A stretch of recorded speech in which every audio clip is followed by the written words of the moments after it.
Ooh, what's up, Internet? My name's Nerdy. And I'm Claru. And this is Discussing Daggerheart. Let's go. That's right, we're back for episode 3. Today, we are starting a 3-part series where we will be breaking down and reviewing all of the class and subclass features. 3 classes at a time. If we try to do all 9 classes, all 18 subclasses, one video, too much. Too long. Too much. Yeah, everyone would be like, nah, too long. Turn it off. Get out of here. So what are the 3 classes and whose subclasses we'll be doing today? We're going to be talking about bards, druids, and guardians because we are going to go in alphabetical order. That's right. We don't want to show any favoritism here. We want to give you all the raw deets as raw as we can. Yeah. So raw that sometimes we don't even cook it right. We're gonna be going so raw that you're gonna be like, wow, they went by the rules of the book. Wow, yeah. Rules as written. Yeah, literally. Speaking of rules as written, we were like, oh, we're gonna have a segment at the top of our show where we talk about the things in Discussing Daggerheart that we got wrong while we were discussing Daggerheart. A segment that might not need a name because last week, guess what? When we were discussing Daggerheart, we didn't get anything wrong. Crushed it. Apparently. Maybe. Yet. Not yet. Not according to the comments yet. But we did have a lot of comments. Mostly the most contentious thing, I think, in those comments from last week's video were people talking about the money system. And I don't know where you fall on it fully. I am personally of a mind that I think it falls short. And I agree with a lot of the commenters who agree with that. Where do you fall on the money system being handfuls, chests, handfuls, bags, chests, hoard, fortune? Yes. I don't love it. I'm not someone who has to keep track of every dollar and every ration when I'm, playing make-believe. However, I think that is going to vary from table to table, and that if Daggerheart wants to appeal to more people, have something set in place and then have the option to decide whether or not to use it. Yeah, my position on it is that they say Daggerheart is built for long-term campaigning, which I think inherently means the economics of the party are going to have a little bit more scrutiny than in a shorter form game. I also am of the mind that it is easier to say, hey guys, we're going to not worry about this part of the game than it is to say, hey guys, I had to, as the GM, invent something for this game. Or what I think most people do is, hey guys, I pulled this from another game system. Yeah. I think that because this is a flagship system for Critical Role and Darrington Press, and because of the scope of it, because they want it to be something you run for a year, I am hoping that by the time this comes out, they have a little bit of a better framework for how it works. Yeah, and you don't have to use it if you don't want to. That's the best part of these kinds of games. But leaving that kind of gaping hole in your rule set is going to be a bit off-putting to some people and downright frustrating for others. And, Daggerheart has got some really cool stuff in it, and I don't want people to be turned away by, one thing like that. And I don't think they would be. I do think, though, people are already making jokes about the fact that its smallest currency is handfuls, and this is a system of races that have a much wider variety than I think D&D or a lot of other games that I've played, where a handful in Daggerheart is such a weird system to use. Even if they keep this system, I would change your baseline, because we've already made the jokes in our streams of what is a handful to a fairy and what is a handful to a giant, and how does that word make sense to the characters in the world? It doesn't, because if I am a fairy and I got paid for a job 1 handful, but I also wanted to stay at a night for 1 handful, it's still a handful either way. Yeah. And so it is kind of arbitrary and doesn't mean anything. Yeah, so lots of interesting comments. Thank you to everyone who commented on that. We appreciate you being here. And if we mess up today, comment that. Oh, yeah, everyone on the podcast feed. Thank you so much. Hi, podcast listeners. Give us a 5-star rating on the Roleplay Really podcast feed, please. That would be nice. It will help people find us. And that's all I want, is to be found. I have been locked in this basement for so long. You will be found. We're going to talk about bards in a second, but before we do that, we got to talk about the sponsor of this video. That's right. We are brought to you by GamerSupps. GamerSupps. Get your waifu cup at gamersupps.gg and use the code CLAROOS, CLAROOS. Now you might be thinking, you're holding a drink. Is GamerSupps a drink company? No, they're a powder company. Not makes for skiing. drinks. Not for skiing. Like No, they send you a powder that you turn into some of the most delicious beverages known to mankind. This one here is Anime Girl Thigh. Hell yeah. Gamersups is where we get the energy to do tasty. all of the things that we do. And we have been affiliated with them for so long. We love them. They've been so good to us. And we also drink their product every day. Yeah, we only really talk about brands that we ourselves use and love, and I love Gamersubs. Delicious. It's tasty as heck. Yeah. It has no sugar, which is great for an addict like me who craves sugar all the time. I can get a little sweet treat without, freaking how many like handfuls of sugar are in a Pepsi? Do you think? It has like vitamins and other like nutritional benefits as well, so it's not just caffeine. Use coupon code CLAROOS, that's CLAROOS, for 10% off your order at gamersops.gg. CLAROOS. Back to the programming of Discussing Daggerheart, part 1 of the classes and subclasses. Part 1 of the part 1. That's right, we're talking about bards. Clarus, what is the first... Ooh, we have to start with our class feature first. Yes. Now, if you're wondering, we have the cards out for all the subclasses, but the class features do not come on a card, unlike everything else. They come on the character sheet, because when you make a character, you actually you have to use a character-specific sheet. Yes. So each class has a specific sheet that they use. For the bard, the class feature can be found in the bottom left corner on all of them. For the bard, that is Rally. Rally, which is not the rally that Lae'zel gets in Baldur's Gate 3, which I use all of the time. Those 8 temporary hit points are great. No, this is Daggerheart's Rally. At the beginning of a session, place a d6 on the spot to the right with the lowest value side 1 facing up. There is a little dot on your character sheet for where you're supposed to put your dice. Yeah. When anyone in your party rolls with fear, increase the rally's die value by 1. So you have your own counter. In Daggerheart, it encourages your DM to use a lot of counters, and so this is a counter that you use. When Fariha was playing a bard in our 2-shot that we did with the penultimates, she did such a good job of keeping track of that on her own, because I'm not keeping track of that for you. And don't expect your DM to keep track of it. If you do not keep track of your rally die, you don't get your rallies. On you. When you increase the value to 6, remove the die, describe how you rally the party, and give every character who listens a 1d6 rally die. They can spend this die to roll it and add the result to any action roll, reaction roll, or damage roll. If your rally die hasn't finished its countdown by the end of a session, distribute the current value shown on the die as hope amongst your party, splitting it any way you choose and removing the die. The rally die you distribute increases to 1d8 at level 5. Hell yeah. The rally die you distribute increases to a 1d8, but the rally die for the countdown remains at 6. So it's not like you get it less. Less often, that makes sense. yes. You still put down the d6 for the counter, but everyone else gets a d8. Clarus, how do you feel about rally as a class ability for the bards? Honestly, thought it came in real handy for our sessions. Yeah. So I'm into it. I think it's very fun. I think it's it is encouraging more role play, to be like, oh, the dice hit 6. What can I do as a character, as a player, to like rally my party? Yeah, the one argument I have against it, and the one way in which I'm not sure how I feel about it, is it does feel a little bit like an ability that is not the player's choice. That it does just kind of happen, right? Like this is it is something that it doesn't matter who keeps track of it. It is going to happen at a specific time. And one of the things I do like about Bardic Inspirations in D&D is the bard's moment of choosing who it goes to, right? Okay. Oh, that person's got a thing coming up. I've got let me give you a Bardic Inspiration at the end of my turn because I want you to do X, Y, and Z. Because you have a big moment and I want to inspire that moment. It is more passive, for sure. It is, when it happens, is a little passive. And then it almost becomes like, oh, everyone take a D6 to do with because I have this passive.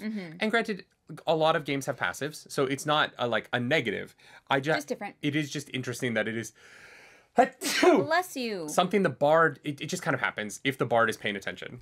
Yes. Please pay attention. Yeah. The DM is doing a lot of work already. But the ability itself is very useful, and the fact, let's be honest, you roll with fear a lot in this game, Yeah. so this is an ability that comes into play a lot, and that's what I like about That it. counter is always ticking up. Yeah, the Daggerheart as a system as a whole gives you a lot of plus 1d6s to your rolls. A lot.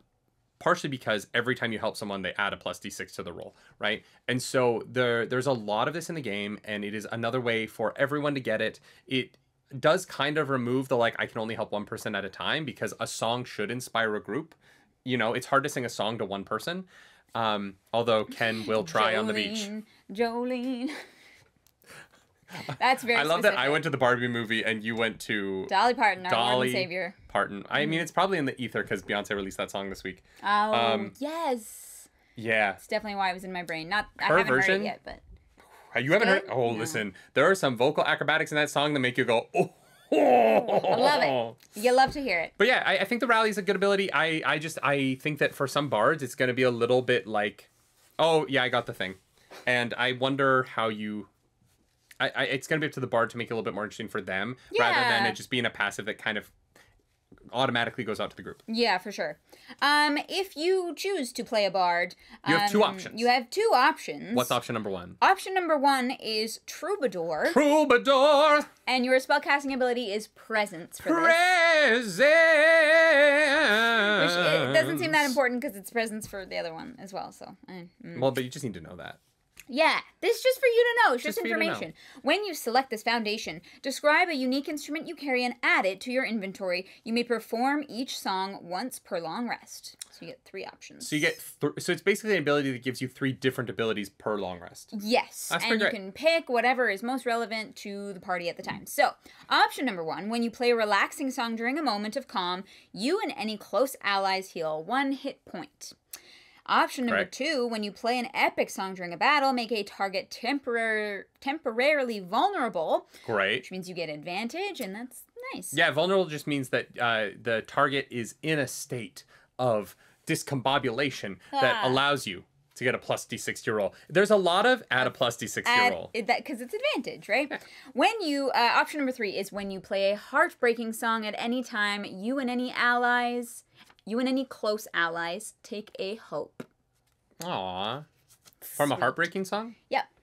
You sing something real sad and everyone takes that to heart. They feel emotional about it, I guess. I just feel like I can't imagine the bard breaking out like, in the arms of an angel, and me being like, I feel hopeful now. Yeah.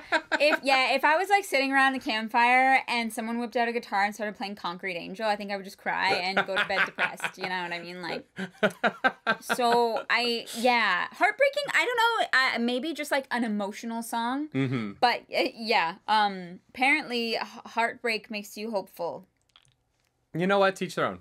Teach their own. Sure. I really like that this ability kind of counteracts automatically the issue that I had with Rally, in that you choose when you use it. You have 3 different abilities, really. Yeah, you're very balanced in the passive and what's the opposite? Active. There we go. Yeah, I like that it is in differentiating itself from Bardic Inspiration, which is, you know, it's hard not to talk about the Bards in this game without kind of bringing up that game, right? I think that game. I think that this having one of them affect the targets is really fun. Yeah. I think being able to use a song to do something that affects the turn of the GM, or not the turn of the GM, but your party's ability to hit somebody on the other team, I think is really fun. I love the idea that because it's an epic song that makes them vulnerable. So I just love the idea of like playing like The Devil Went Down to Georgia and See, I an went enemy being Tenacious like D, but that. same idea. Literally the same thing, right? Is having a bardic duel with the devil. But yeah, I love like you start singing Beelzebos. He's gonna make you gargle mayonnaise, and the enemy's like, "Wait, what?" And then they I'm just get sorry. a club to the face. Take 2. They're like, what did you just say? Did you just say he's gonna make you gargle mayonnaise? And you're like, yeah, Jack Black said that in a song, and you're like, well, Jesus Christ, how thick is his? Anyway, Moving on. great ability. Great ability. Yeah, lots of fun here. When you level up, there's a lot of different things that you can do. Yeah. One of those things, when you reach level 5, Yeah. is that you can take a specialization in Troubadour. All right? Yeah, so your subclass ability comes in 3 levels. All of them do. There is the foundation, the specialization, and the mastery. If you take the option to multi-class, Yes. at any point, you will lose out on the ability to get your mastery in your original class. Yes. And I think that for multi-classing in Daggerheart, it is going to be a big question of whether it is worth it. Yeah. Considering how I really do think that these subclasses are really important, how these play. Definitely. You're going to have to there's going to have to be something really specific you want out of another subclass feature in order for it to be worth it. Because you're basically just opening yourself up to other codexes and also getting the foundation feature from another subclass. Yeah, which might play really well with whatever you Yeah. want to do, but is it worth it to lose out on the mastery? That's going to be a Interesting question. that varies at every table. Yeah. So the specialization for Troubadour Bard is your rallying songs also help steal the courage. Steal. Oh, that kind of steal. I was like, I think they spelt it wrong. Yeah, it's more like the... They don't steal courage, they steal courage. I don't know how else to Yeah. That's great for podcast listeners. I'm sure you knew exactly what I was trying to get across. For people who are non-English speakers, English is a mess of a language. Yes, so this is STEEL, the courage of those who listen. Yeah. Anybody who receives a rally die from you via your rally ability can also choose to gain a hope or clear a stress. Yeah, I think it is interesting to vary the subclass feature and not just make it a hat on your foundation features hat. Yes. It goes to your original class feature and changes that instead. Yeah. Which is a fun way to move the ability forward. And I think that this is really helpful. I think that there's going to be times where you already have advantage, or if you're in a combat where, let's say you're doing really well on getting that hope ability off and it is super effective, right? You've got like this one ability that's crushing it. You might rather not take the 1d6 to damage and instead take a hope to be able to get that ability off again. Yeah. So I think that this really makes that class feature that the bards have of rally so much more variable for the situation that your characters might end up in. Yeah, you also do accumulate stress pretty quick, especially if you are taking spells or features from your domain deck. Or just rolling with fear a lot, right? No, you can't. No, you take stress. You can your DM can give you a stress if you fail with fear, right? It's one of the things that can happen as a negative. Right. So I'm saying that fail with fear, yes, absolutely. If you're failing a lot with fear and you're going into a fight and you get that rally right before the fight, you might want to clear a stress to have an extra ability to use or something like that. Very, very useful. So I do love that. I think that it is very useful. Or if your stress is full, you're going to want to clear that stress. Yeah. You're going to use that rally to clear that stress because you don't want to start taking health points on 1 HP damage. Yeah. On 1 damage point, right? Yeah. Because once I you think it's cannot take a stress anymore, you take hit points and that's rough. Yeah. Yep. It's why at low levels, I think that this game is really lethal. Because you fail with fear a few times, suddenly you have stress going into a fight. You only have 5 stress or whatever it is that you're starting with, and you can run through your 6 hit points real fast. Yes, absolutely. The mastery for Troubadour Bard is that... Which you can't get to level 8. So you can upgrade... With your upgrade choices between 5 and 7, you're allowed to take your specialization. Or between 8 and 10, you're allowed to take your mastery. If you don't take your specialization through 5 and 7, you can take it between 8 and 10, but you cannot take your mastery then. Wait, you can't? No, not if you wait until level 8 to take your specialization. Why? So if you don't level up your... because otherwise you would be able... Multi-classing wouldn't cut you out of... your mastery. But wait, no, because if I was level 8 and I was becoming level 9, I could take my specialization and then from level 9 to 10 you So okay. If you look at the character sheet, I'll throw this on screen for you guys in the edit. There's only one thing that you can do. You can only take one So you can take your specialization here, or you can take your specialization or mastery here. Right, Yeah. right. Okay, I did not notice that. So Yeah. so you are limited in what you can do for each level up Yeah. based on what level it is. So that wow, yeah. So- did not realize that. If you have taken your specialization between 5 and 7, between 8 and 10, you can take your mastery, which for Troubadour means... For Troubadour, that is, your craft rivals the greats, your skill and creativity unbounded. You may perform each of your foundation songs an additional time per long rest. Oh, shit. So you basically get double of your own ability. Yeah. Oh, I mean, interesting. that's pretty nice. Especially if you find... Here's one of those things where... Faria used that in our one-shot. Because she Yeah. used a lot... She used those songs to clear 1 HP a lot. Yeah, so this Yeah. is one of those things where if perhaps as a bard you find that you are not using your foundation ability, then maybe the mastery ability isn't going to help you that much. Yeah. And you multi-class. Multiclassing might be more useful. Right? Or if you're like, oh no, this has come in clutch so many times. I need that mastery ability right away at level 8. I can see both options being totally viable. I agree with you 100%. I think that I would take it based on how I've been playing the game. Yes. This is one of those things in a one-shot, I would take it because doing multi-class in one-shot's always a little bit complicated to me. Yes, It's for a sure. lot to run for like 1 3-hour session. But in a long-term game, I can see being like, you know what, 3 is enough in a day. I've got a lot of other abilities. I don't really feel like I need this. Maybe I want something from like a druid or like Well, no, you from only- a guardian that lets me have that whatever their base feature is. You only get one. What?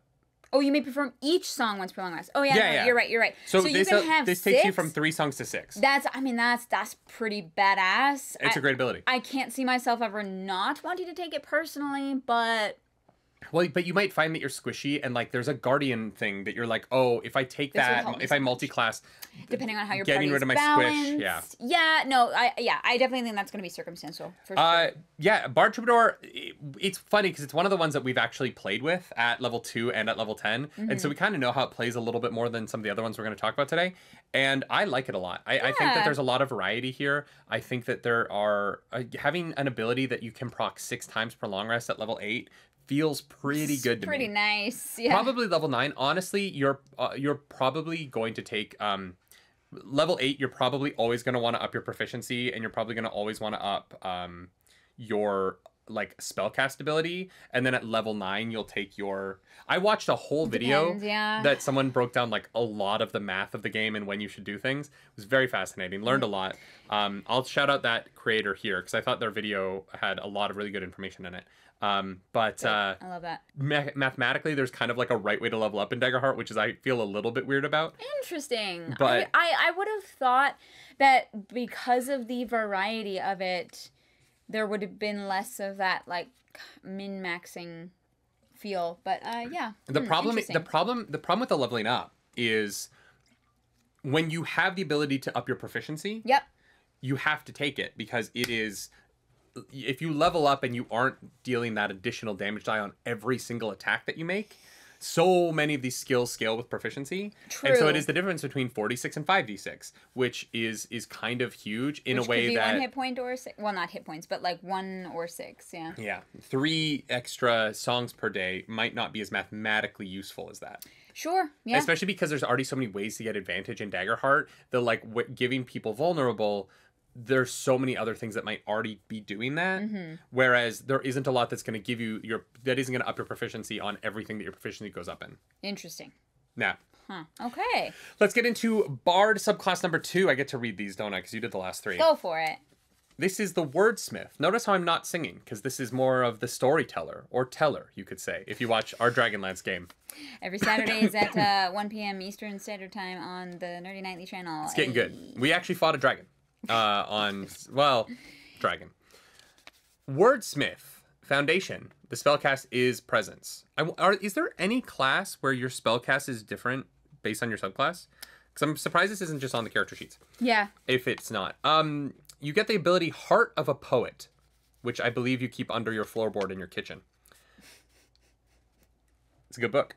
When speaking, it's a short story, but when speaking to a person you're trying to impress, persuade, or offend, use at least 3 rhyming words and spend a hope to add 1d4 to the action roll against them. So this requires a little bit of work on the player's part. Wow, you have. I'm not sure what 3 rhyming words like. Yeah, wow. I feel like I would love this.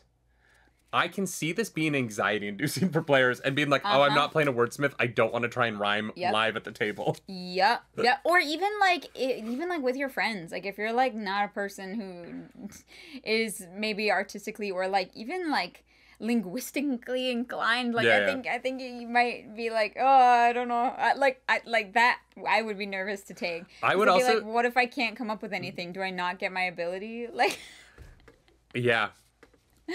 That's very funny. I love that. At first I was like, oh, I love this, and then I was like, oh, I feel so bad for the person that's like, God, what rhymes with orange?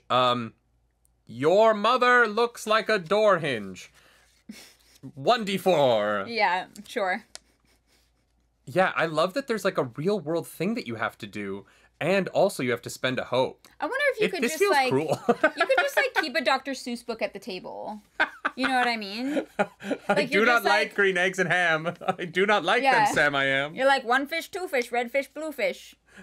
1d4. They're all the same word, but it rhymes. Just you have to quote a different Eminem song every single time you use this. I can't tell you what it really is. I can only tell you what it feels like. You haven't even gotten to the rhyme yet. And right now, it's a steel knife in my windpipe. None of that rhymes. I mean, bike, pipe. It's a slant rhyme. You know what? Rap doesn't have to rhyme to be good, and that's okay. But this has to rhyme, Clarus. It has to be rhyme. It has to rhyme. You know, 99% of the guys at the table are gonna be like, his palms are sweaty, knees weak, arms are heavy. There's vomit on his sweater already. Mom's spaghetti. He's nervous. But on the surface, he looks calm and ready to drop bombs. But he keeps. What if you just like worked it out with your DM? You're like, what if I just read a haiku instead? All right. You also get the ability Rousing Speech. Once per long rest, you can give a heartfelt, inspiring speech. All allies that can hear you clear a stress. This makes me think immediately of, there's an episode of Critical Role in Campaign 1 where Keyleth has I think it's called Inspiring Leader. Leader speech, something like that. Yeah. But she had lost her voice. She couldn't talk that episode. And so she did an interpretive dance as her speech. And I was so high and I was crying from laughter. It was great. I love that. Yeah, clearing stress. Guys, I honestly, the more I think about this game, the more important clearing stress is. For sure. Getting rid of those stresses is gonna be a big part of playing Daggerheart. And so I think this ability is really useful. Definitely. Yeah, it just depends, I think, on how intimidating the having to actually like rhyme portion of it is. Well, no, that's the other one. This one you don't have to. Sure, I guess you could never use Heart of a Poet. Or be like, guys, I'm not going to rhyme. But, like, let's pretend I rhymed. And the GM's going to be like, that's fine. I'm not going to make you rhyme every time you do this. Sure, yeah. I would, because I'm an asshole. But, like, most GMs are much nicer than I am. Or just, like, spend time, like, writing down rhyming words. Oh, yeah. I expect you to... Hey, Teller... Robin, who plays Teller in our game, has a bunch of little stories written for their spells. And so... I love it. You can do it. Yeah. Come up with some rhymes. Absolutely. Bat, cat, mat. 1d4. Could you imagine? You just say words. Yeah. You're like, store, floor, whore. You just have to say 3 rhymes. That's all it says. It doesn't say you have to say a couplet. It says use at least 3 rhyming words and spend a hope. So you just have to say 3 rhyming words. Yeah. I guess so, yeah. I love that you went with store, floor, whore. Well, I started with store and then the other 2 just... That's Freudian. The specialization for the bard is, you know, your moving words can boost the morale of the group. When you use your skills as linguist to raise a member of your group up, I bet you do use those linguist skills to raise somebody up. Once per session, you can do one of the following. Allow them to find a mundane object or tool they need. Help an ally by spending a hope as usual, but roll a d8 instead of a d6 for your advantage die. Okay. Okay. That's pretty great. And give them an additional downtime activity during their next rest. Wait. Well, that's the best one. Yeah. Like, by far. That's an awesome ability. Yeah. Like, and it's so much better than giving somebody a plus 2? 1. No, but it's functionally a +1, right? What? For the advantage? Adding a d8 to a d6 is functionally a +1 to the roll, right? Maybe. Because you're not, like, it might be an 8, but it just mathematically skews a little. Same way that, like, rolling a d6 mathematically is like a 3.5, right? Sure. Yeah, that is 3.5? It does matter. I think, yes, statistically, this is the math video that I was watching. When you add a d6 to the duality dice roll, you are, like, mathematically adding 3.5 to the average roll. Okay. Yeah. Sure. I am not a mathematician. I'm just going... this might be a thing we talk about next week on discussing the things about Daggerheart that we got wrong in discussing Daggerheart. It might but that be. was the math that was explained to me, and I'm choosing to believe it because Great. I believe scientists. I love that. The other 2 abilities I don't even fucking care about. Give an additional downtime activity to someone during their next rest is so fucking good. Super clutch. Like, maybe if there was something really, really, really important that, like, you know, you were like, we gotta go all in on this, you could do the others. I also love the idea that you're like, oh my god, we could solve this puzzle if only we had a fork. And the bard goes, wait a minute.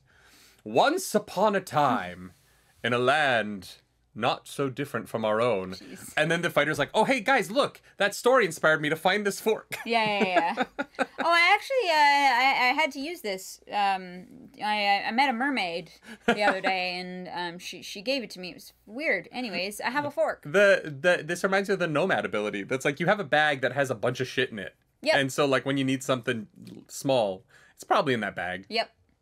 Cool. Yeah, definitely similar. But we got one more card, which is the Wordsmith Mastery. The Mastery. The rally die you distribute increases to a D10. Well, fuck. Okay, that's pretty great. Yeah, that's much better than D6. In addition, whenever you help an ally, when you narrate the moment as if you were writing the tale of their heroism in a memoir, your advantage die to help them is a D10. Okay. Wow. Support class for the win. Let's go. If someone is an Orderborn's the one where you can change your hope die to a D20, right?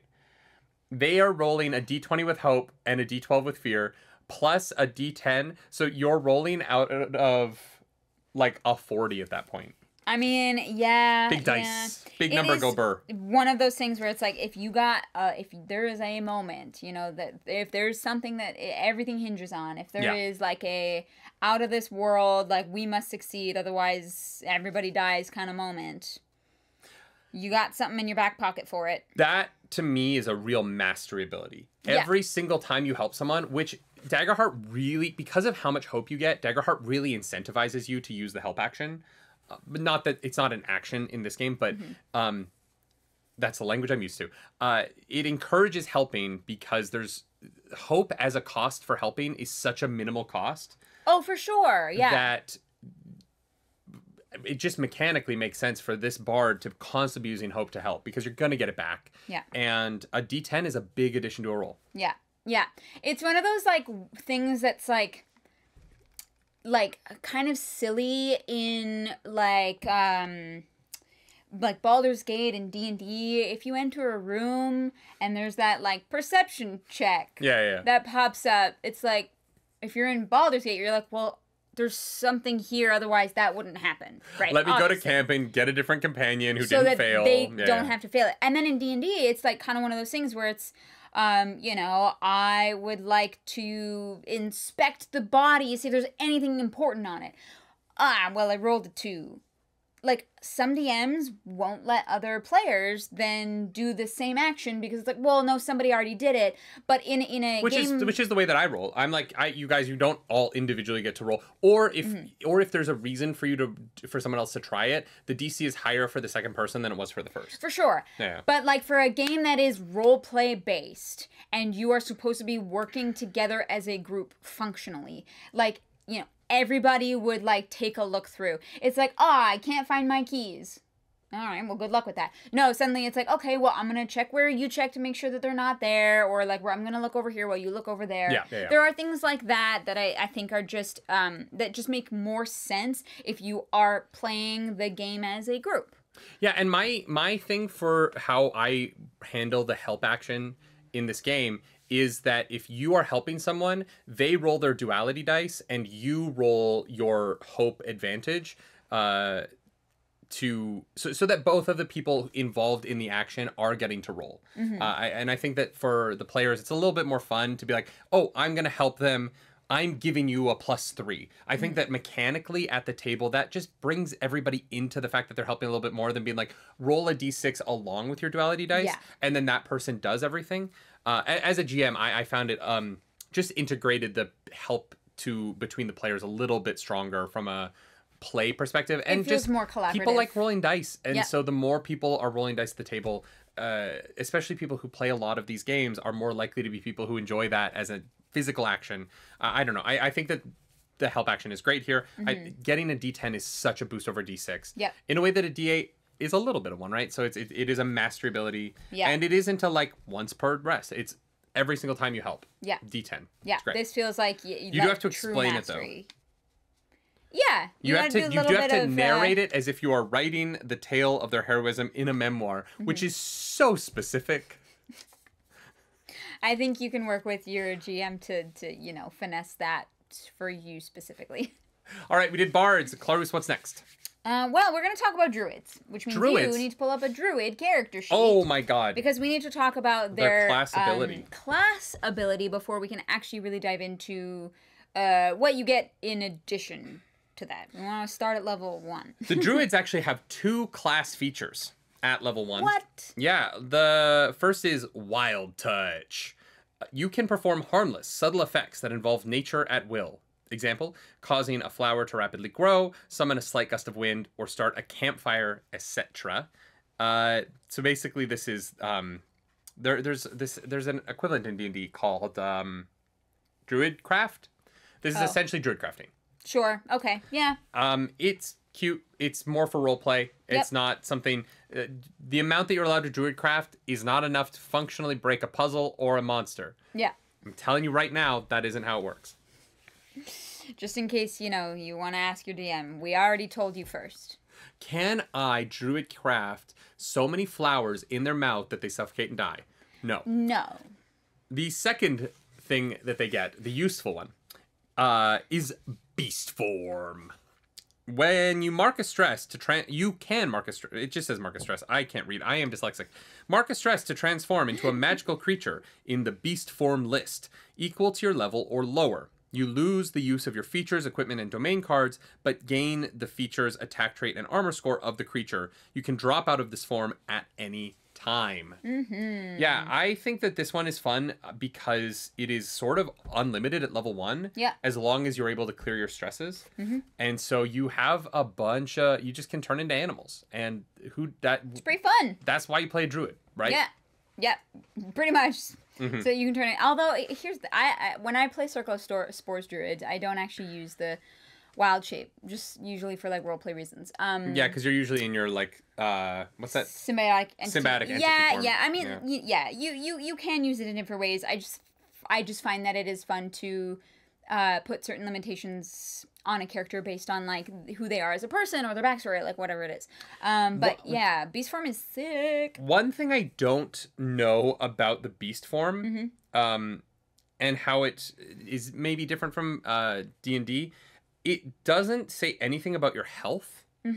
And so I don't actually think that your beast form has a separate health pool from your regular health pool, which is a change. Right. Yeah, which is a change from D&D. So that you can't just infinitely wild shape and have infinite health. Yeah, Circle of Moon at level 20 is you're basically unlimited health, right? Yeah. Because you can just, it's wild.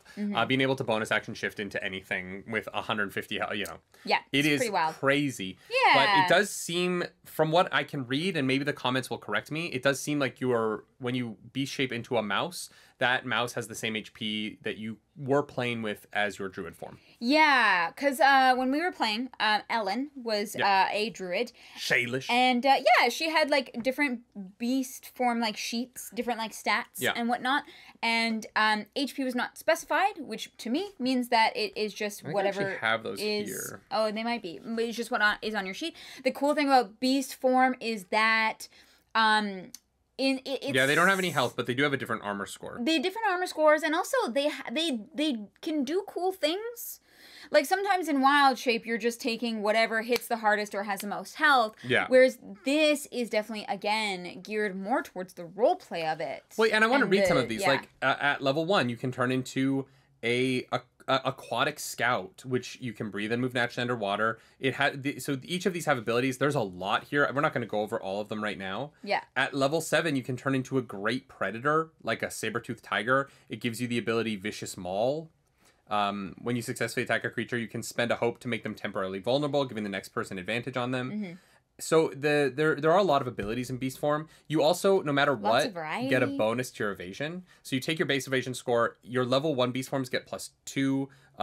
Actually, pack predators only get a +1. But at level 9, your massive behemoth gets a +4 to evasion. Mm-hmm. So at level 7, so like if you already have a high evasion, getting into your beast form could give you an even higher evasion as a direwolf, and so you might not be getting hit as much. Yeah.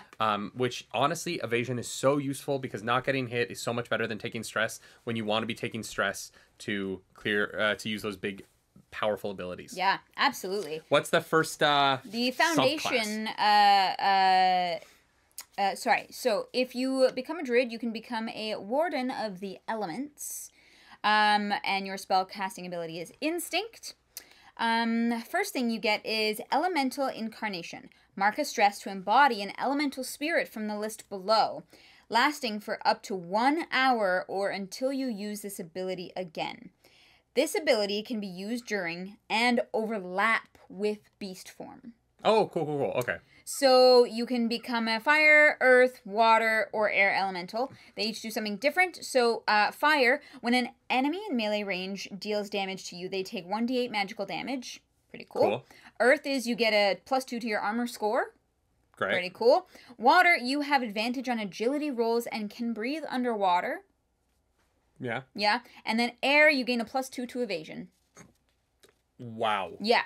The fact that these can stack with beast form, I think is really, really cool. Yeah, especially at high levels. Like if you turn into... You could be a fire direwolf. You know what I mean? turn into a shark.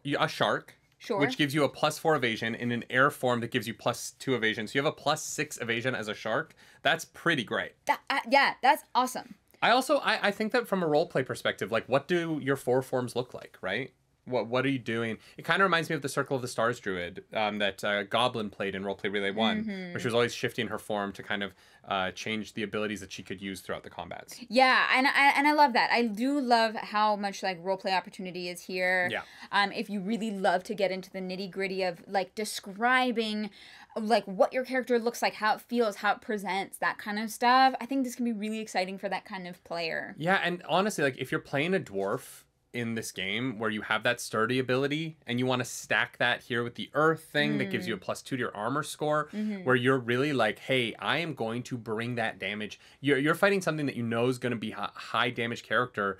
You bring that dwarf character that's just like taking those hits, reducing the damage by half, then reducing it by your armor score, which is a +2. Yeah. Depending on the kind of character that you're playing, those forms could have a lot of different variety for a lot of different kind of play. Absolutely. What's the specialization level of this elemental druid? So once per short rest while in elemental incarnation, you can give the area within close range of you an effect from the list below in accordance with that element. Okay. This effect follows you until you take severe damage or the GM spends fear to end it. Oh, so it's like a temporary in Daggerheart means basically until the DM spends fear to end it. 2 fear, I think it is, whatever it is. I can't remember. It might just be 1. Okay. Yes. So if you are in your fire incarnation, whenever an enemy marks 1 or more hit points, they also take a stress. Damn, okay. Yeah. Earth is you and your allies gain +1 armor score. For you and everybody else, that's pretty great. Water, after an enemy acts, you can spend a hope to move them anywhere within close range of them. When an enemy acts? After an enemy acts, you can spend a hope to move them anywhere within close range of them. Damn, move them 30 feet? That's pretty great. Yeah. Jeez. Definitely useful. And then air, if you or an ally get damaged by a ranged attack, reduce it by 1d8. It's basically like free armor Yeah. for you or an ally, which is awesome. Yeah, there's a monk ability that's like that. Wow, fascinating. I want to play this. This is a sounds sick. lot. I love it though. You have a lot of variety here in a way that I think sometimes you don't in Daggerheart. I think sometimes the abilities are the abilities in this game. Only having 5 cards in Yeah. your loadout, yes, can feel a little underwhelming when you are used to something like D&D where you have access to, like, I don't know, 20 spells. Like, Yeah.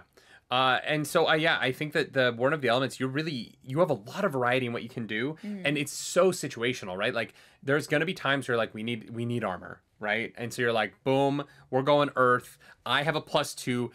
I actually have a +3, and everyone else has a +1. That's huge. Yeah. That's a huge ability, especially at well, actually you can't get this to level 5, but Yep. It's not like something you get right away, but when you get it, it comes in clutch. As a water druid, being able to move enemies around the field, you could like, because here's the thing, right? Like there's the firewall spell in this game that is free to, I think you mark a stress and you cast firewall, but there's no duality dice roll. It just happens.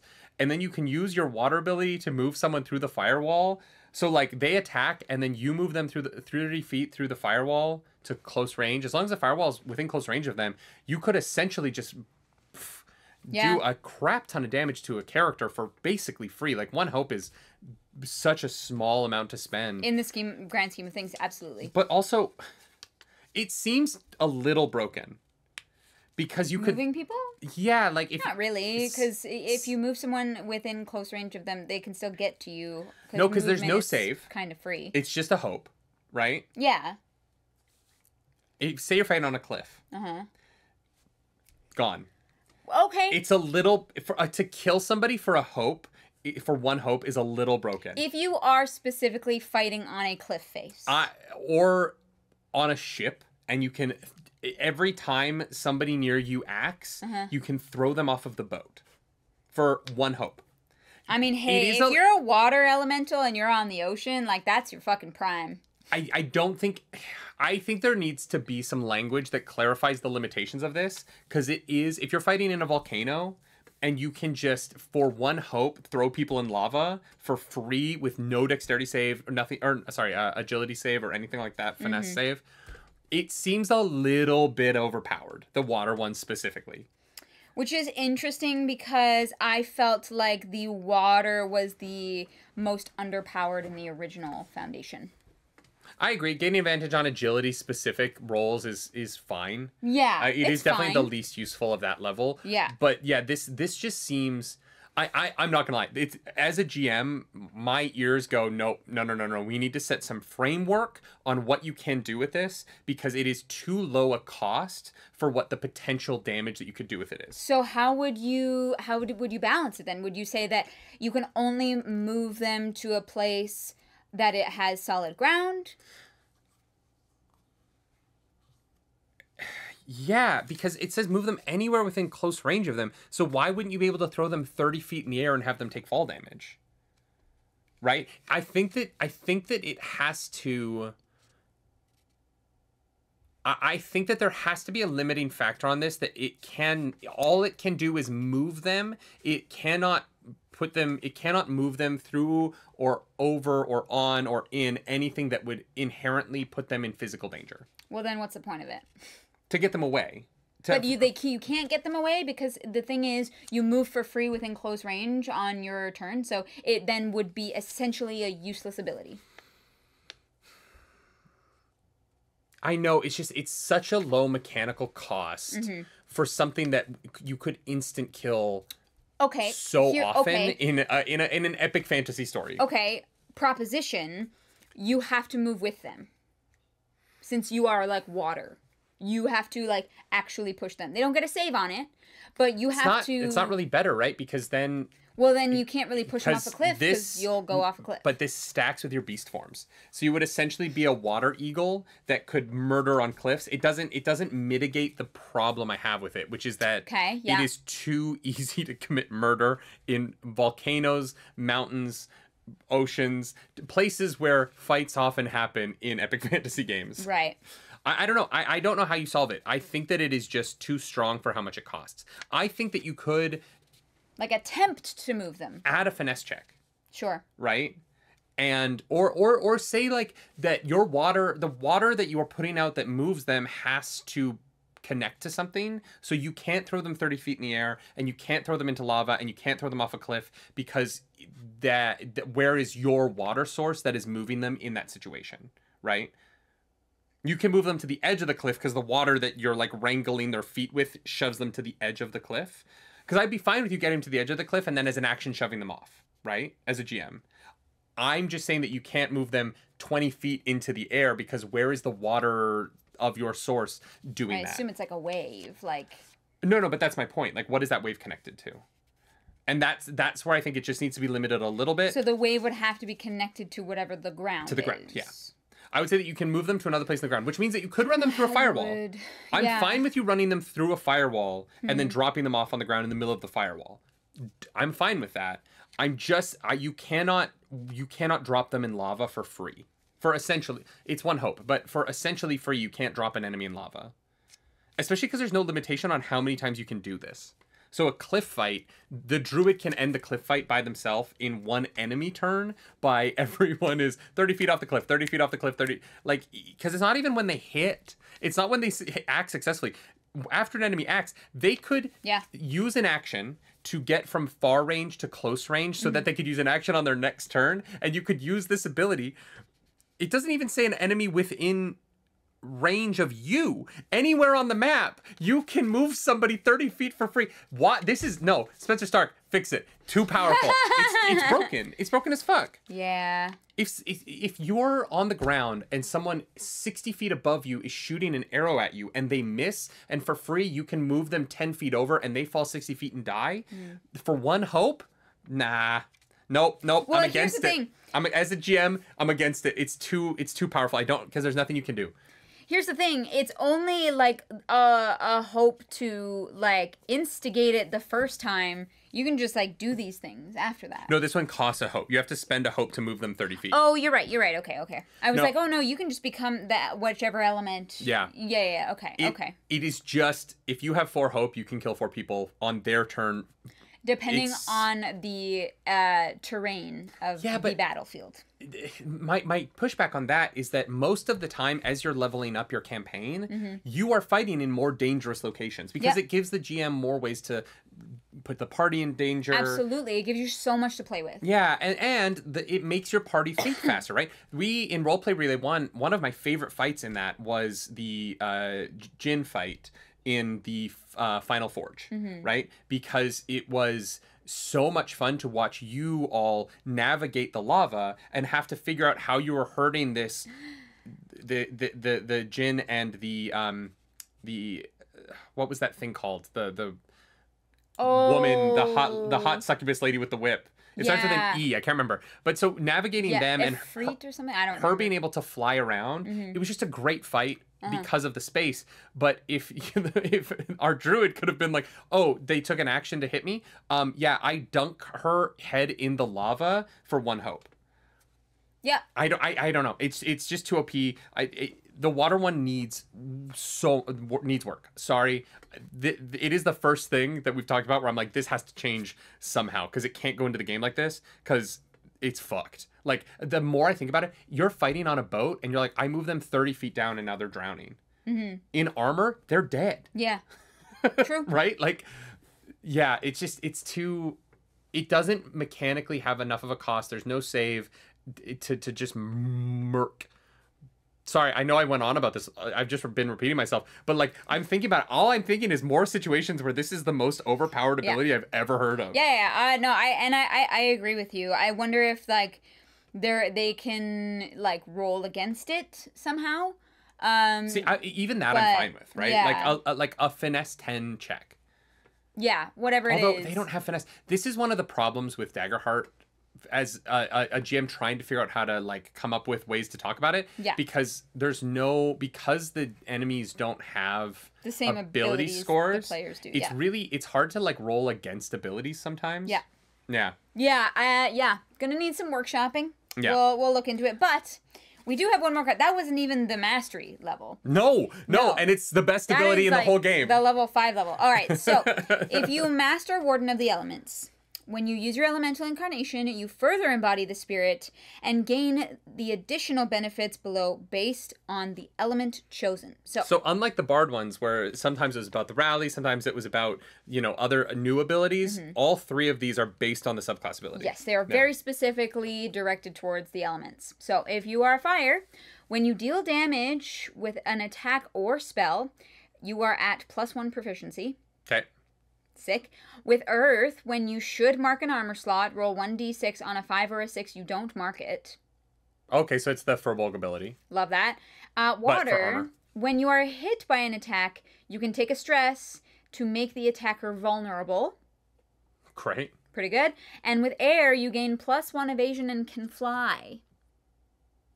Could you imagine if you were like a flying T-Rex? Oh, so you can just fly all the time. Yeah. Yep. Well, because it's just, to get into this form, it's just a stress, right? Yes, you mark a Yeah. stress to embody. Yes. Yeah, this sort of feels, that's a spoiler for Baldur's Gate 3, never mind. Yep, don't do that. Yeah, wow, much like Druids in Dungeons and Dragons, it's so OP. Yeah. The variety, the number of abilities, and the water specialization ability being the most ridiculous thing I've ever read.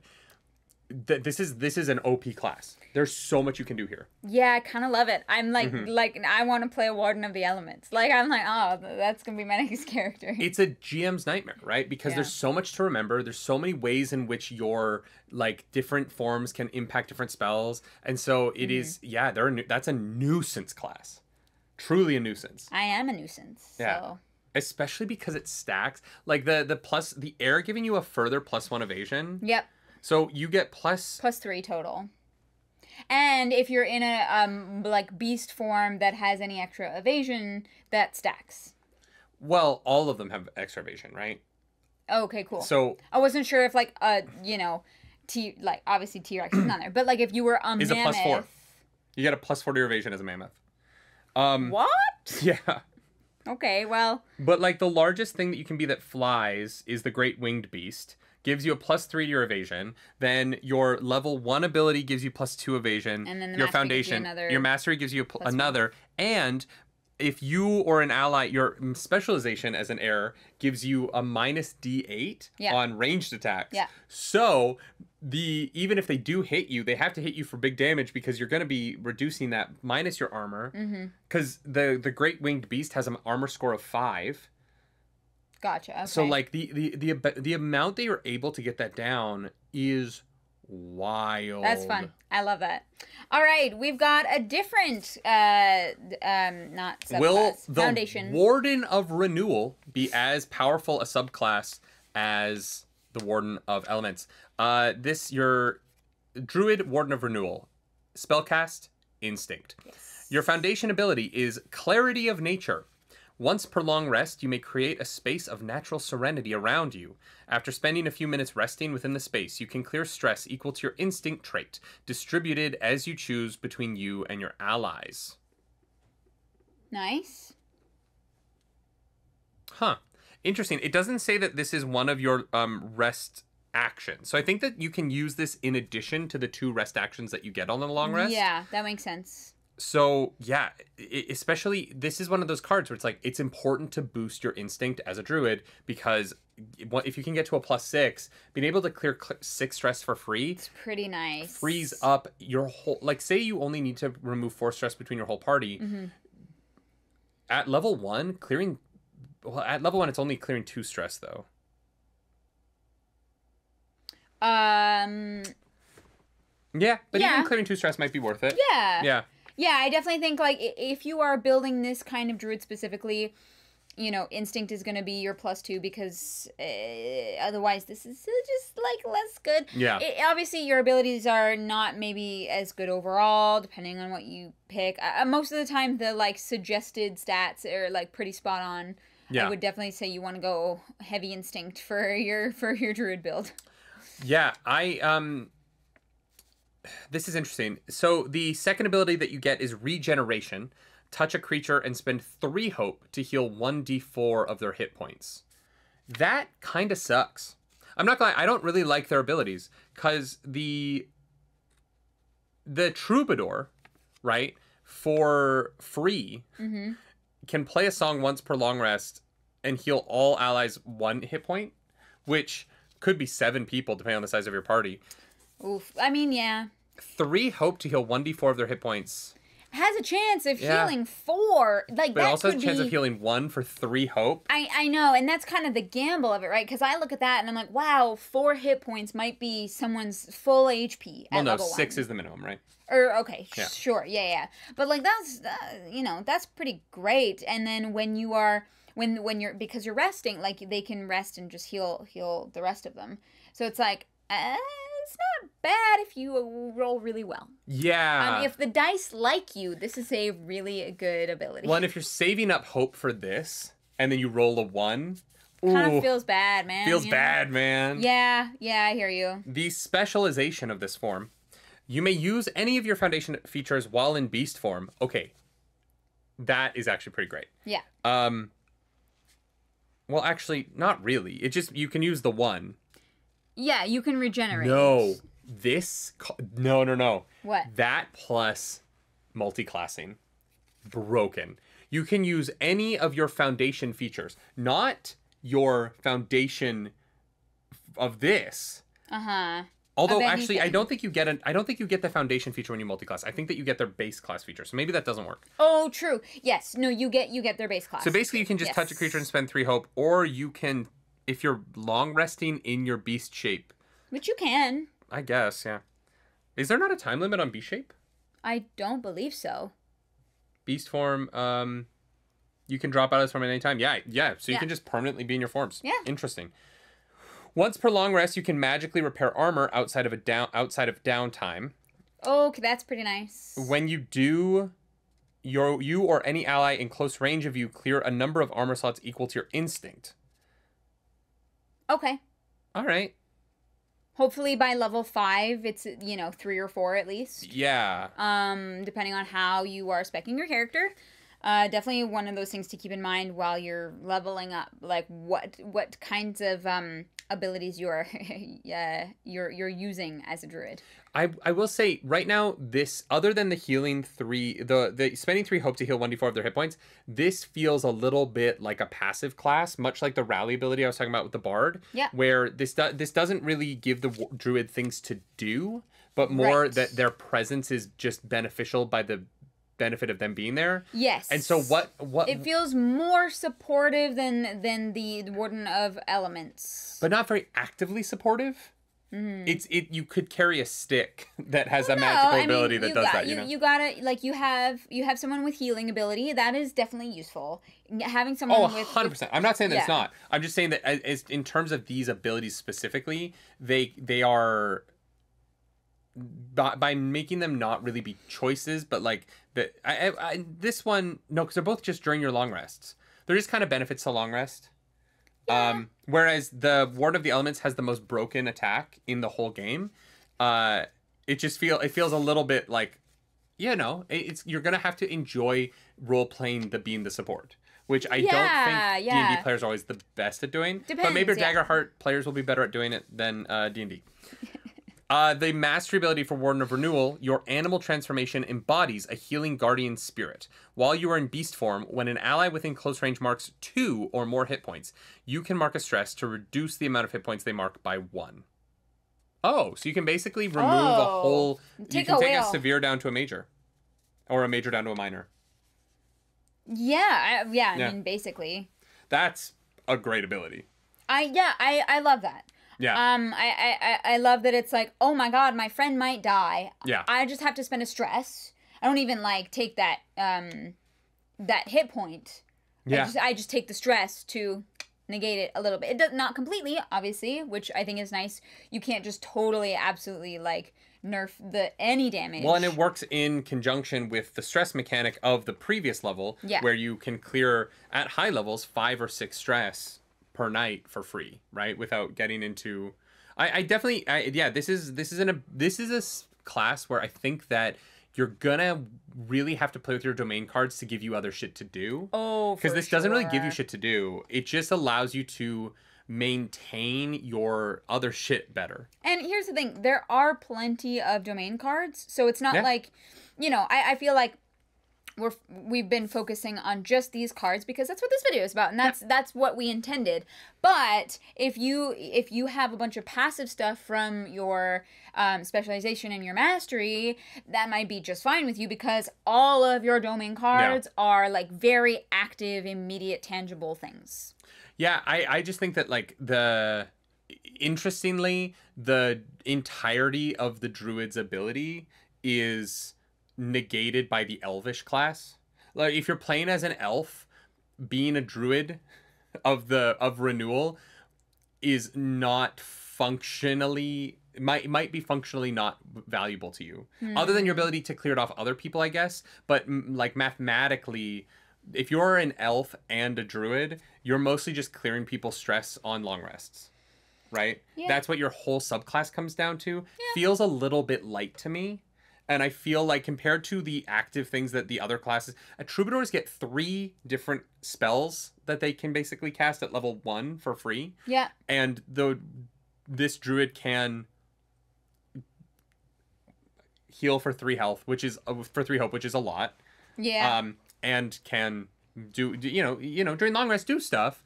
It just feels a little light to me. Okay. Yeah, I hear you. It feels not very fun to play, but I think the gameplay side of it isn't as fun. Yeah. And so you're gonna have to find all I'm saying is you're gonna have to find other places within this subclass to do things and not just kind of be present for things. Yeah. I hear that. We have one more class that we are talking about today.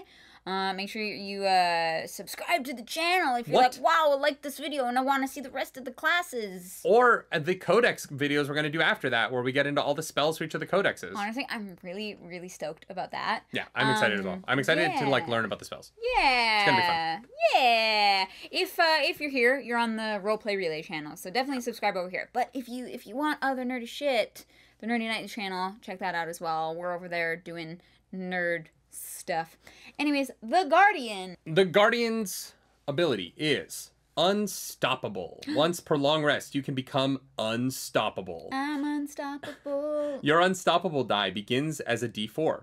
Place it on the spot to the right, starting with a die's highest value facing up. While unstoppable, you gain resistance to physical damage, gain an additional d6 to any damage rolls you make, and can spend stress to reroll any single die you've rolled. Anytime you roll your damage dice, reduce the unstoppable die value by 1. When you would reduce the values below 1 or the scene ends, remove it and drop out of unstoppable. At level 3, upgrade your unstoppable die to a d6. At level 7, upgrade it to a d8. Okie dokie. I have a weird feeling about this one. Okay, sure. And the reason why I have a weird feeling about this one is it incentivizes you to not do anything. It is most valuable for you to go, I'm unstoppable. I'm going to sit in the middle of the battlefield and soak up damage. Because every time you attack, you get one closer to getting out of that form and losing the ability to re-roll any die for a stress. Do you know how useful that is? That's pretty fucking badass. Oh, I rolled with fear. Wait, nope, I'm going to re-roll my hope die in this duality die check on this incoming attack. Oh, the enemy needs me to make a presence check? Boom. Nope, never mind. I succeeded with hope. Yeah. Making it anytime you damage somebody be the countdown of your ticker, it's one of the problems with Daggerheart, right? How do you incentivize the players not to just step back and let the one person with the super effective thing just do that repeatedly as an action? Yeah, because it's not even... Because you have to do actual hit point damage, right? No, anytime you roll damage. You don't have to do hit point damage.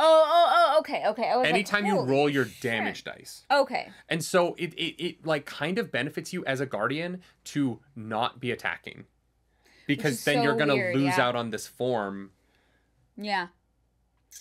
Yeah, it's the only part of I feel weird about, because the perks that you get from it are amazing. Yes. Spending a stress to reroll a die in Love any that. situation is incredible. Yeah. Absolutely incredible. Resistance to all damage, amazing. Amazing. Sorry, to physical damage. And for when you do want to attack, getting an additional d6 damage is nothing to scoff at. When there were a number of times in our one shot where it was like, you're doing 49 damage. Can you get over 50? 2 away. Yeah. Oh my God. Yeah. Yeah. It would have come in so clutch. So yeah, the only thing I feel weird about it is it's like, but don't attack. Because if you attack 4 times or attack 3 times and then hold out for the rest of the battle so that you can kind of use your action turn to grapple, to... So does it have to be a melee attack or... Anytime you roll your damage dice. Anytime you roll your damage dice. Interesting. It's just it is a weird, like, don't attack people, do other stuff. So I wonder, And granted, there's probably, if you have great domain cards that allow you to, like, influence the battlefield...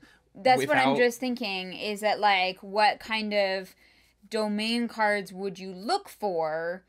Like, would it be, obviously, you don't want something where you're going to be rolling damage dice, but that doesn't mean you can't not do damage. Like, there are things that will still deal damage without you having to roll those dice. Well, if you multi-class this into a domain where you get a spell that doesn't force you to roll damage dice. No, like maybe you take 2 stress and it just does this amount of damage or whatever it is. Like, there's just ways in which I'm like, it's cheesy. That it can be. This could get real fromagey. You know what I mean? Sure. And I think that that is going to just depend on your table. Some people are gonna love that they can do that. Yeah, this is gonna be. It's gonna feel fun for them, and for some people it's not. Yeah, there's going to be a way to min-max this. Yeah. To really just make it so that, like, it is not valuable for you to get out of this form. Yeah. But the bonuses you get from it are great. Yeah. Yeah. Yeah, they are pretty great. If you are a guardian, you can choose to be stalwart. Ooh, stalwart. Yeah. I've been described as stalwart about my opinions on Attack on Titan. Wow, we're gonna bring Attack on Titan in this? Oh God. Come on, drop it. What does stalwart mean? When you take this foundation, raise all of your damage thresholds by 2. Oh, okay, yeah. So minor, major, and severe damage thresholds all go up by 2. That's pretty nice. Which is pretty great because as a guardian, you do start with 6, 11, and 16. So your minor starts at 8. That's nice. Yeah. Then when you take physical damage, you may spend a hope instead of marking an armor slot to reduce the damage by your armor score. Sorry, what was that? So when you take physical damage, you can spend a hope instead of spending an armor slot to use your armor. Awesome. Yeah. That's great. That's pretty fucking badass. If you have a hope, why would you ever not use it, right? Well, and that's the thing, is there's no limit on how many times you can use this per session, per turn, per rest, per whatever. It is just, if you have a hope, you can... Look, hope is, I would say...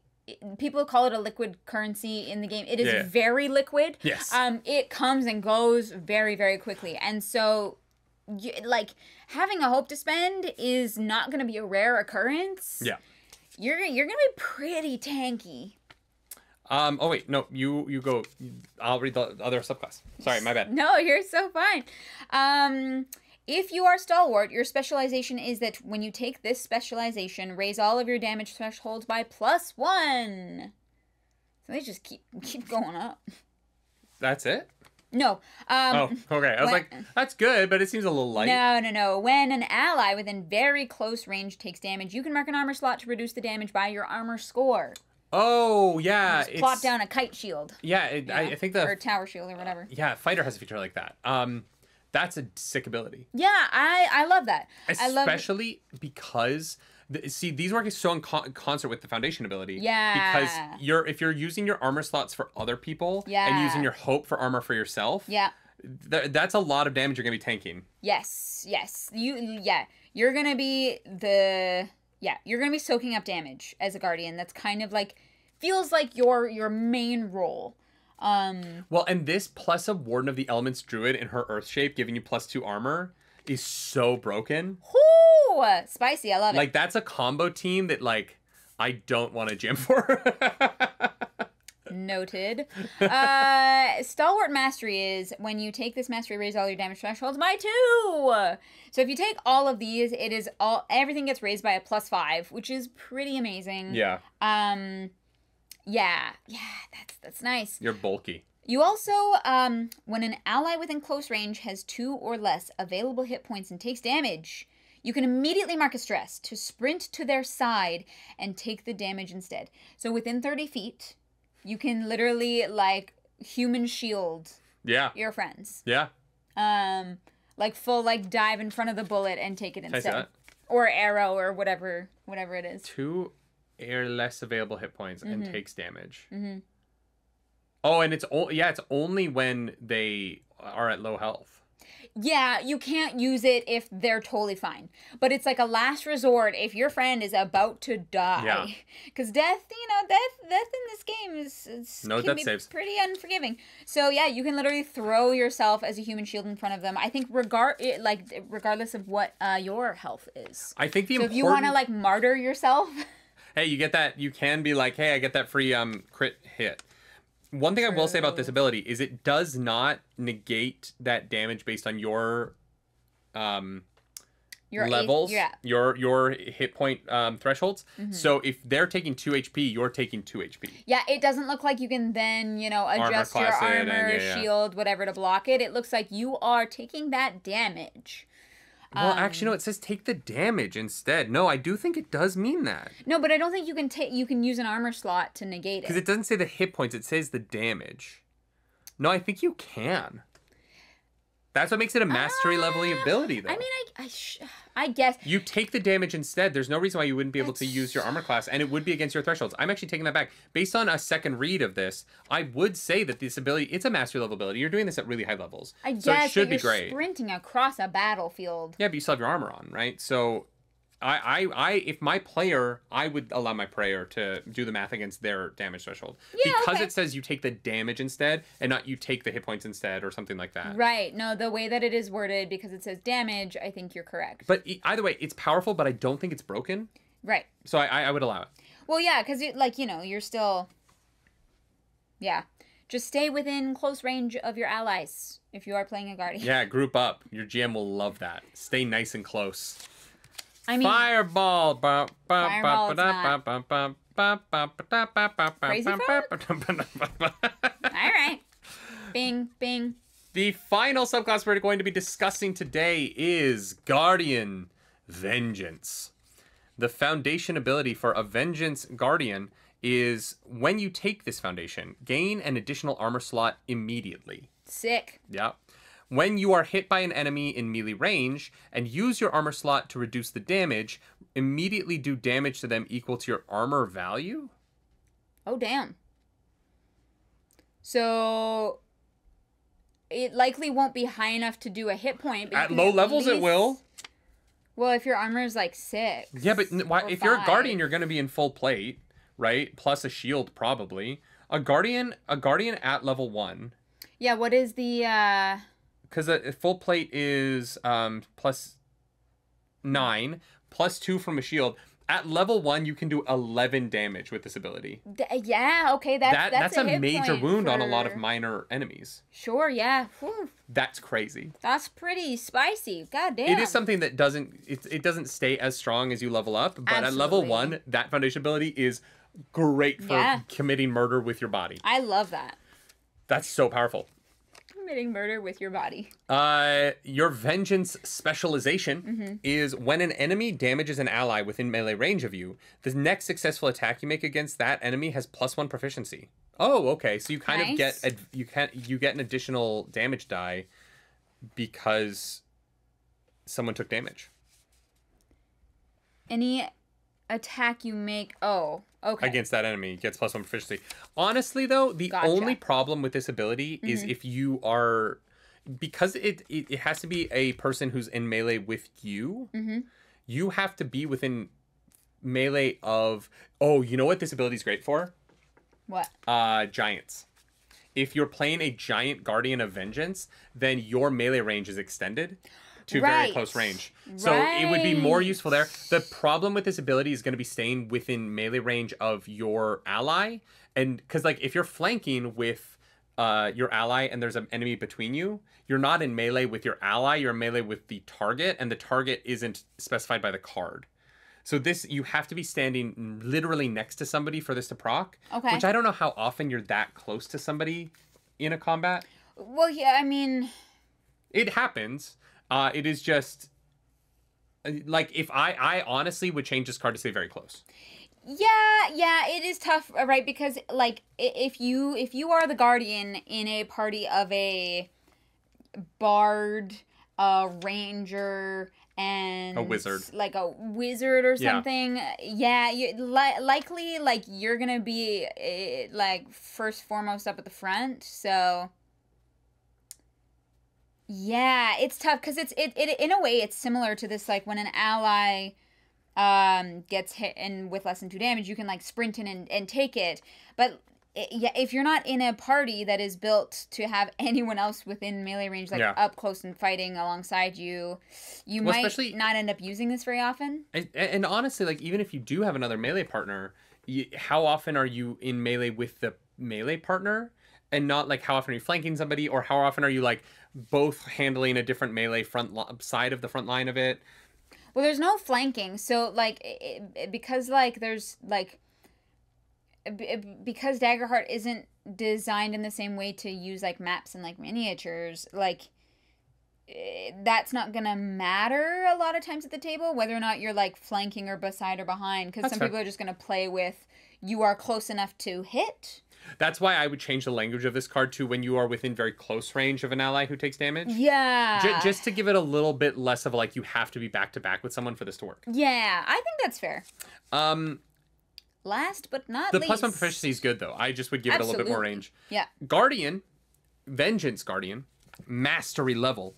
Spend a hope to mark an enemy until your next rest. When you make an attack roll against an enemy when you make an attack roll against an enemy you have marked in this way, you can adjust your hope or fear die by +1. Oh. That's interesting. Interesting. Okay. That's weak. Yeah. That sucks. Wow, That's as a not mastery great. level ability, if I was a Vengeance Guardian, I would always multi-class, because that sucks. Yeah. Because here's the problem. 'Cause +1? Ooh, actually. What? Okay, the only Oh, you could crit. you could create a crit. You could create it. Okay. That is the only thing that I see about this that's useful, because like +1 to a hope or fear die isn't going to change whether or not it's with hope or with fear You can you can make it a crit, and that's kind of it. And like, yeah, +1 at level yeah. 10, like if you didn't get it by 1, that's going to be so rare. Yeah, I agree. I think that is only It's only useful if you Useful roll for a 12 crits. and 11, 11 and 10, a 10 and 9, a 9 and 8, a 8 and 7. Yeah, I don't Yeah. know. I don't like it. I think as a master level ability, here's my problem with it. I think that the number of ways in which, because we're mostly comparing this to Dungeons and Dragons, because I think that it's the It's- game it plays most like. Yes, and I think that it is a pretty baseline for most people who Yeah. are going to be watching this, because you've watched probably Critical Role play Dungeons and Dragons, because Critical worked on this. I think Yeah. that is very relevant. If you care enough about this system to watch us talk about it for an hour, Then you probably know Once a week? D&D 5e. it's like is it Great Weapon Master that gives you a crit on 19 or 20? Yeah. It sort of feels like that, but you get Great Weapon Master at level 4. Mm-hmm. It's like if you got Great Weapon Master at level 18. Right. You know what I mean? You'd be like, I mean, this is situational. Right. Situationally, I can maybe hit if my DM lets me know armor classes, right? Or what, the Daggerheart equivalent. And situationally, I might be able to like give myself a crit every once in a while. But other than that, I don't know. Yeah, I don't know that I like that as a master level ability. I think that if it was like at the specialization level, if it was a little bit lower in ability, I think I'd be more into it. But Yeah. I don't know that this is good enough to not compared to like To not multi-class. compared to like Stalwart, the Stalwart one, just to compare to the other Guardian, you get +2 to all of your damage thresholds, and you get the being able to take a hit for an ally who's about to die ability. Yeah. Like that just feels more helpful to me. Yep. I don't know. Yeah, I don't know. agree. I don't love that at all, actually. Yeah. I'm like, I don't know if I would ever take it. I think I would multi-class. I also feel Or I just wouldn't spend my level ups to master the subclass. The Yeah, I mean, honestly, it Yeah. might be worth it for the crits. It might be that, like, often enough you're like, when we were A rolling 7 and an dice, 8. it did not feel often enough. because we didn't have this ability. But, like, how many times are you sitting there looking at a 7 and 8 and being like, oh, it's just a 15 because it doesn't matter? Maybe. Like, it's hard to know. In hindsight, it's hard for me to go back and look. But it just, Yeah, I interesting. don't know. It is just that you might get to crit more. And I don't know. Yeah. As your, like, final thing, like... Yeah, I agree. It I feels think if underwhelming. it was the specialization, maybe I'd be like, yeah, sure, okay, sure. But I think for the mastery, it's kind of a little like, meh. I'm surprised with it being vengeance that because it also doesn't have anything to do with vengeance. No, like, I would have made it something like if somebody deals damage to you or whatever, or an ally or whatever, like, you get a boost. Or like when you crit, you triple your dice. You know what I mean? Like, make it something that's like this person wants to do damage because they're angry, and so when they crit, they have like because in D&D it's brutal critical, right? I think that like having like an equivalent to like brutal critical would have been fun here. It would have, I think, been a little bit more thematic. This, like, you can adjust your hope or fear die +1. It doesn't really feel like vengeance to me. So, like, thematically, it doesn't really feel like what they're going for, and also mechanically, it feels a little underwhelming for the level you get it at. Yeah, I agree. Yeah, I definitely, theming it to be vengeful, I think would have been... Because the other two levels are vengeance, right? When someone takes a hit, you can, like, you know, when someone hits you at level 1, you do damage back.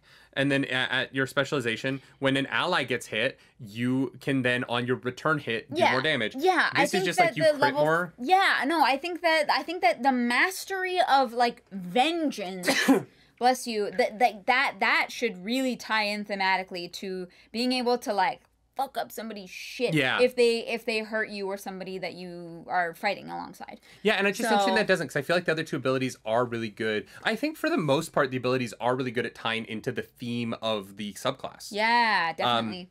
I think the tough thing with the Guardian is the theme of the of the class is a little tough. Well, and like you said, being like, a Guardian feels a little bit like a waste in Daggerheart to me because, and let me just, there is no opportunity attack. And so being a tank in this game is really hard to do because you can move 30 feet as your action as an enemy no matter what. So locking creatures down to keep them from getting to your casters is really hard to do. That could have been a great mastery ability. But I think it should be... Like, anytime someone tries to move past you or move out of your range, you get to hit them. Like, because if they're trying to get to your buddies, thematically that would tie in enough for me. I think that I would even put that at the foundation level. I think that because there's no attack of opportunities and because movement in combat is this kind of loosey-goosey free thing, DMs going after your weaker casters is so much easier for them to do because it is really hard to lock down the battlefield in this game because of the way that movement works. Yeah. Because of the sort of free nature of it, it's just... you can't just sidle up next to someone who's doing range damage and turn to your DM and go, here's the choice you have to make. Either you can step out of my melee range and I get to take an attack of opportunity and you can shoot easily at my partner, or you have to try and shoot around me, which, impacts the attack roll. The way in which Daggerheart's movement system works, being a tank feels like it would be really underwhelming to me as a whole. Yeah. And so also getting an underwhelming mastery on top of what I think is already an underwhelming kind of class to take in the system is just that it's unfortunate. Yeah, I hear you. But they have a year to fix it. So, like, whatever. Sure, yes. This is like the earliest version. Hey, maybe in a few months or a year, we'll be making a new video about how things have been adjusted. You know what? Actually, it's actually even worse than that. It is specifically only against one enemy. So it's not even like you might score a critical hit a little bit more often on one person. It's just not a mastery ability to me. Yeah, you have to mark an enemy, which kind of ties into the vengeance thing. And you have to spend a hope to mark that. But you can just I don't like it. On the off chance that you miss their evasion by 1, or you roll two dice that are within one of each other. This is useful. Yeah, but also, here's the thing. At level, and it's specifically because it's at such a high level you get it. Yes. This would be a fine lower level ability. Yes, but here's the thing as well, is if you roll your dice and you're like, you're like, I rolled a 15 to hit. And you're like, oh, that doesn't hit. Do I have to then stop and be like, okay, but like, would a 16, like, you know? I mean, I typically follow, I learned it from Matt Mercer. I don't know where he learned it from, but that just misses. Meaning that I will, if you miss it by 1, I'll say that just misses. And if you get right on, I say that just hits. So typically, like, I am a DM who, by the 3rd round of a combat, my players usually can figure out what their armor score is. Unless they've been rolling really weird. Yeah. So, and that's also on the players to be paying attention to those kinds of things. Because of this ability, as a DM, I would say that just misses. So that you know that you can use your ability to hit. But a lot of DMs do not want to give their players that information. Yeah, because they think that it's weird metagamey and they don't like talking about the numbers. Sure, like if that's how you're running your table, that is a-okay, but it makes this ability that much more difficult to use. Yeah. Because you have to stop and be like, okay, well, if I were to +1 it, you missed with a 15 and you hit with a 16 and I got a 15. He won't tell me that it's a 16 or she won't tell me that it's a 16, but I know it is, so I'm going to use my ability. I'm with you on that. 100%. Interesting. Weird to end on the one that we didn't like. Here's the thing. Fine. I just got to bring it back. I got to talk about this again beforehand. This water ability has to change, Daggerheart. That is. Don't change. It's fucking unreal. I know. Worded as is, you can move someone 30 feet anywhere within close range of them. You can move them 30 feet straight down into the ground. There's no limitation on that in the card. Yeah. You could drive them through a wall. Yeah. The wording on the water ability, and I get it, it fits on the card with less wording, but it as worded is so fucking powerful that it has to change for how much it costs. If it was like a 9th level spell and it's your like domain card, sure, fine. You can whip someone across the map 30 feet in any direction. Yeah. But anywhere within close range of them it's insane. It's so crazy. Yeah. No, I hear you. It's so game breaking. I love it, but I'm also like, what a nightmare. I pushed them 30 feet through raw stone. Yeah. They're entombed 30 feet under the ground. Yeah. They die. Yeah. And I'm not saying... They suffocate. As a GM, I would obviously say, no, you can't do that. Like, that's you not... need to see it or whatever. But the card doesn't limit it, and I think that the card should. I think that it's just too powerful an ability. Yeah. Yeah. No, I hear you. I'm sad about it, but I understand. I mean, just being able to move them 30 feet on solid ground is already great, right? Again, it's not that great because the way that movement works in Daggerheart, which is weird, right? If you limit this ability, it's not that great because they can just close that 30 feet on their next turn. That's what I mean. That's what I'm saying. And so it's only useful when it is the most destructive version of it possible. Exactly. It is the most OP, or it's or it's fine. That's why I was like, how could we fix this? How could we tweak this? But I don't know. I think it's gonna need some workshopping for sure. So I am only picturing all of the ways in which it's too OP. Oh, and so I get that there's normal ways to use this, but like... Yeah. You could just, like, put someone, like, 30 feet above, like, what do you call... Like, a fence. A fence that is pointy. And they fall and skewer themselves on a fence. Yep. Like, it doesn't really matter what it is. The anywhere in this you could teleport them inside of a dragon's mouth. Yeah. It doesn't... Well, no, you have to move them, so you couldn't move them through a closed thing. I think that would be... if the dragon is, like, breathing fire, and you're like, oh... It's the dragon's mouth open. Yeah. I move them 30 feet into the dragon's maw as its jaws close, cutting them in half. I mean... It's fun, and, like, it leads to, like... It's in a one-shot, I'd be like, whatever. You guys can fuck up my shit. Yeah. But for a long-term campaign, which is what they say the system is built for... That ability supersedes so many other spells, and it happens on the enemy's turn. It doesn't cost... There's not a roll, so like the GM doesn't get an action token or potentially get fear from it. No. It is just murder. It just happens. Murder. Murder.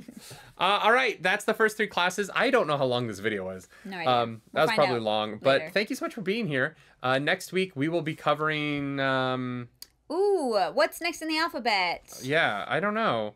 Next week we will be covering the No, it can't be the Ranger, Yeah, Rogue, and yeah. Seraph. Yeah.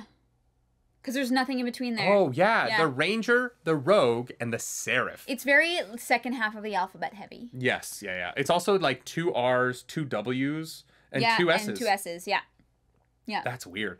Oh, yeah, Ranger, Rogue, and Seraph. And then the third week will be Sorcerer, Warrior, and Wizard. Yep. And then after that, we'll start going into the codexes one at a time. I'm so excited. This series might take us like through the summer.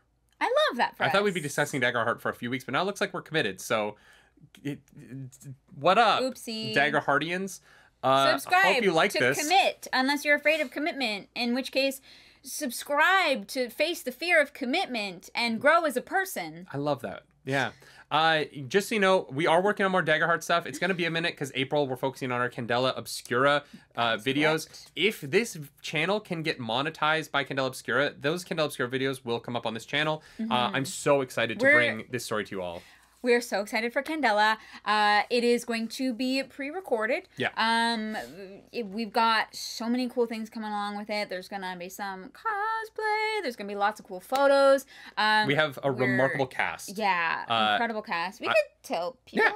Yeah. I'll be sure. GMing the game. Yeah, I will be playing. Should I say what I'm playing? I don't even know. Yeah, sure. I wasn't planning on a like big reveal. talking Big about- reveal. Big reveal. Cool. I will be playing a journalist. Ooh. We have the incredible Alicia Marie. Yeah. Alicia yeah, Marie we do. Body. I know. On Alicia Marie Body on I think Instagram and Twitter. Go follow her. She's remarkable. Incredible cosplayer. Good get for the pod. Yeah. Good get for the pod. Super excited for her to be here. We're also bringing back Fariha. That's right. My favorite person. Yeah, and it was so funny because we put out some Daggerheart videos and people were like, "Is that Fariha?" And we were Yeah. like, "Yeah, she's pretty cool. Whatever, she's a friend." Like, Faria and I met because we sat next to each other on a flight to Vegas. Yep. Had never met before. We ended up talking for like 6 straight hours. Yep. And she has been the first call that I've made on every project we've made since then. yeah. And Wanna so come play some TTRPGs? very grateful to her for showing up for Roleplay Relay 2 and then the Yes. Daggerheart one shots and now for Candela. For Candela Our Obscura. final player is the remarkable also cast member from Roleplay Relay 2, Yes. Victoria Shaz. So we've got an all-lady table. Yeah.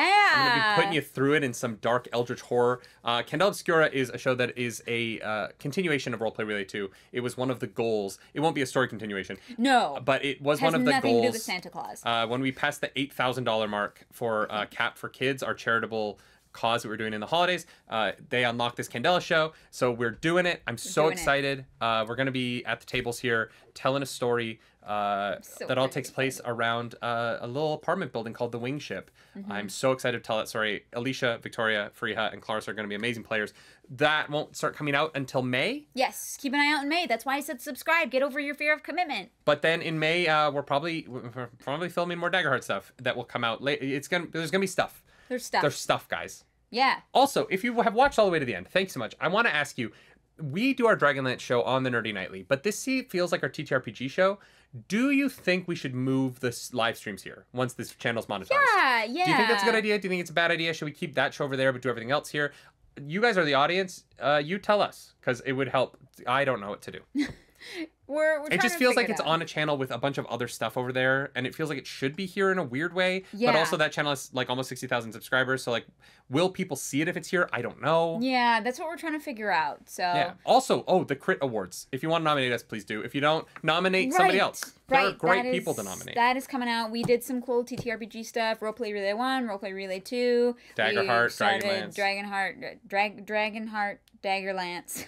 I'm gonna create a system called Dungeons and Dragon Hearts, and compete with both of them. That sounds awful. Yeah, I hate Matt that for you. Colville, I'm coming for you. You heard that right, Matt. Don't worry, you can sleep very easy. If you like this video, subscribe to the channel. If you don't, hit the dislike button. Leave mean comments down below because the algorithm god is hungry and we must feed her. This episode, that algorithm goddess is... The ability